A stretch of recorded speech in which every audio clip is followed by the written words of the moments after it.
Emotion బోల్డ్ అంత intensity ఉండబోతుందని అయితే అర్థమవుతోంది. అండ్ ఇవాళ చాలామంది గెస్ట్లు వచ్చేసారు కాబట్టి మనందరికీ తెలుసు, మన రియల్ లైఫ్లో రియల్ హీరో ఎవరు అంటే ఫాదర్ అనే చెప్తాము. సో వాళ్ళకి సంబంధించి చాలా బ్యూటిఫుల్ మెమొరీస్ ఉంటాయి. సో ముందుగా మన విజయ్ గారితో మొదలు పెడదాం. చాలా తన్నులు తినే ఉండుంటారు, డైరెక్టర్ అవ్వడం అంటే మామూలు విషయం కాదు. సో ఫస్ట్గా మీ ఫాదర్తో ఉన్న బెస్ట్ మెమొరీ ఏంటి?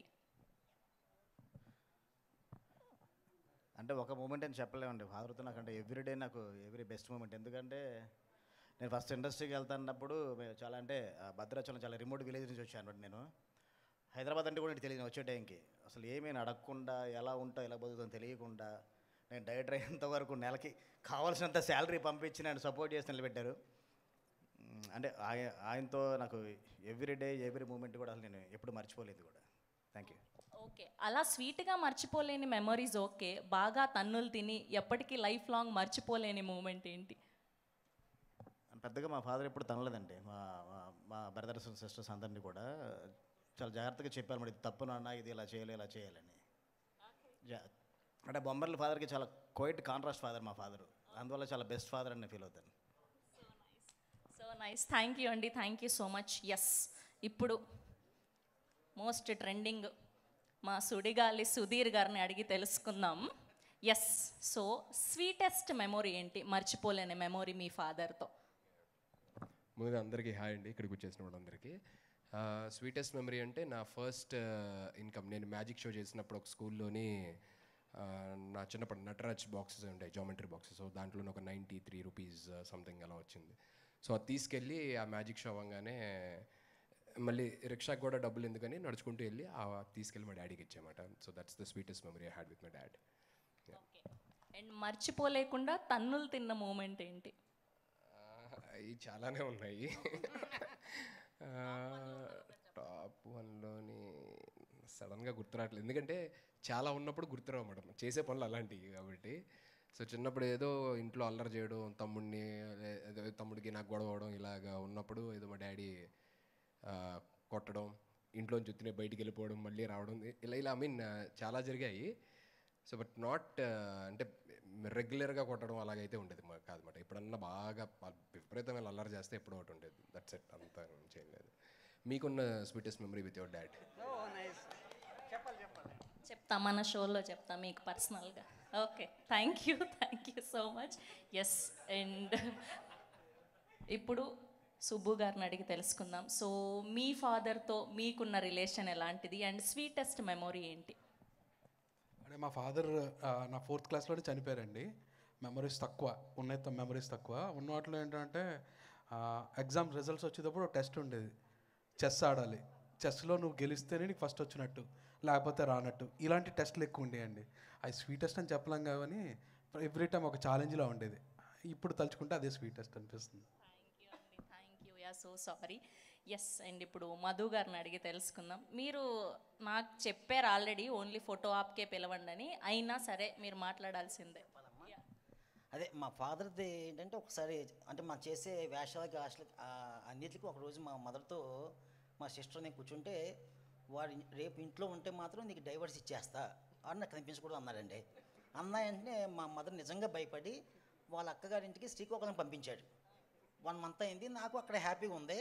కానీ నాకు తెలియకుండా మా ఫాదర్ వచ్చి చూసి 2 సార్లు వెనక్కి వెళ్ళారని తెలిసింది. అది చిన్న హ్యాపీ అనిపించింది.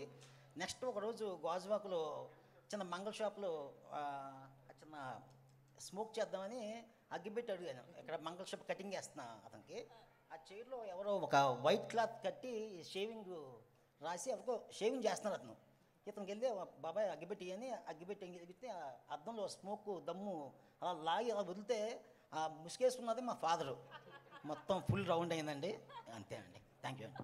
అప్పుడు కథం టాటా బాయ్ బాయ్ అయిందని అర్థమైంది మాకు. ఎస్, అండ్ ఇప్పుడు presenter of this film Prabhakar గారు. సో మీ ఫాదర్తో ఉన్న స్వీటెస్ట్ మెమొరీ ఏంటి? యాక్చువల్గా మా ఫాదరు ఒక యోగి అండి, బహుముఖ ప్రజ్ఞాశాలి. ఆయన అంటే సీనియర్ సినిమా జర్నలిస్ట్గా ఆయన అందరికీ చాలా వరకు సుపరిచితం. ఆయన పేరు ఆరిపాక సూరిబాబు గారు. ఆయనకి సినిమాల్లోకి వెళ్ళాలని చాలా డిజైర్ ఉండేది. నేను ఇక్కడికి వచ్చి సినిమాల్లో అసిస్టెంట్ డైరెక్టర్గా చేసిన తర్వాత ఫస్ట్ టైం స్క్రీన్ మీద అసిస్టెంట్ డైరెక్టర్ అని నా పేరు చూసి ఆయన మురిసిపోయిన సందర్భమే నాకు చాలా ఇష్టమైందండి.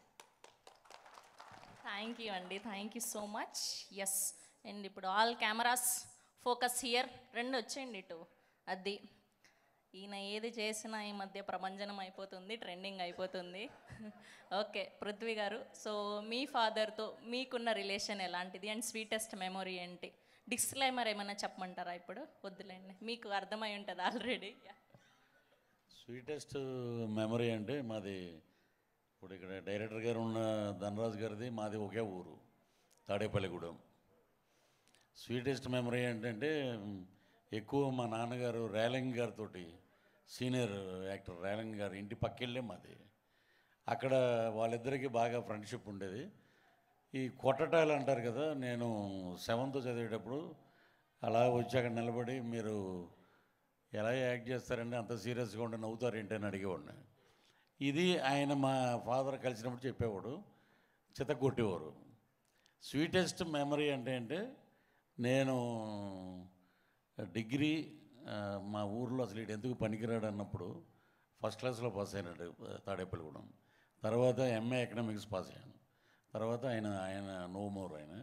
సో నువ్వు ఎంఏ పాస్ అయితే అప్పుడు చెప్దాం లేరు అన్నారు, ఆయన లేరు. అదే నాకు ఎప్పుడు వెలితిగా ఉంటుంది. సో అదే నాకు స్వీటెస్ట్ మెమరీ అండి. Thank you. థ్యాంక్ యూ అండి, thank you so much. Sorry. Yes, and ఇప్పుడు one of the finest actors and finest directors of south cinema Samuthirakani గారిని అడిగి తెలుసుకుందాం. సార్, మీకు మర్చిపోలేని మూమెంట్ ఏంటి ఇప్పటికీ? ఫాదర్ మీద నాకు కోపం, ఇప్పుడు వరకు కోపం ఉంది. సినిమా నచ్చదు మా ఫాదర్కు. సినిమా పోస్ట్ కూడా చూడకూడదు. పోస్ట్ ఉంటే కూడా ఒరే ఇలా వచ్చాయి అలా అని చెప్పి తీసుకెళ్ళిపోతారు. 8th స్టాండర్డ్ వరకు నా ఒక సినిమా కూడా చూడలేదు. 8th స్టాండర్డ్ చదువుకున్నాగానే మా స్కూల్లో నైట్ స్టడీస్, ఇంట్లో లైట్ లేని వాళ్ళని వచ్చి స్కూల్లో చదువుకోవచ్చు. అలా నైట్ వెళ్ళగానే ఓ థియేటర్ ఉంది మా ఊరికి, పక్క ఊరికి సెంటర్లో ఓ థియేటర్ ఉంది. ఆ థియేటర్లో నుంచి సౌండ్ వస్తుంది. మొదల్ మర్యాద అయిన ఓ film, Bharathiraja sir film. Sound వస్తుంది, ఏదో కనెక్ట్ అయ్యింది. నా ఫ్రెండ్ చెప్పాడు సినిమా చూద్దామా, లేదు నాన్నగారు చంపేశారా వద్దురా అని. తెలియదు కదా నైట్ దానే చూద్దామని చెప్పి తీసుకెళ్ళాడు.